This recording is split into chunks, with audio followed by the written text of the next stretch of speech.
বড় হামলা মানে নিজেদের সর্বনাশ ডেকে আনা। ইতিমধ্যেই তারা 100 ড্রোনের মাধ্যমে পাল্টা আক্রমণ করেছে ইসরায়েলে, এবং ইসরায়েলও জানে ইরান সরাসরি তাদের গায়ে বড় ধরনের আগুন দেবে না। তাই ইরান হয়তো সিম্বলিক প্রতিশোধ নিতেও পারে, আবার বড় প্রতিশোধও নিতে পারে, যা এখন অনিশ্চিত। মধ্যপ্রাচ্যের বাস্তবতা হলো দেশগুলোর শাসন পদ্ধতিতে রুক্ষ, কিন্তু ইন্টেলিজেন্স ও প্রতিরক্ষায় বড়ই দুর্বল। আর ইসরায়েল ও আমেরিকা এই দুর্বলতার সুযোগ নিয়েই বারবার আক্রমণ করে।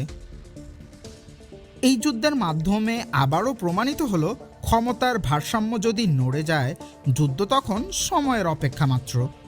ইসরায়েল সেই ভারসাম্য নষ্ট হওয়ার পরপরই হামলা চালিয়েছে। তারা জানে আজকের ইরান হয়তো আগের মতো শক্তিশালী নয়, যেহেতু তাদের প্রক্সিগুলো বর্তমানে দুর্বল হয়ে গিয়েছে। অন্যদিকে ইরান জানে আজকের ইসরায়েল শুধু কথা বলে না, তারা যে কোনো মুহূর্তে হামলা করে।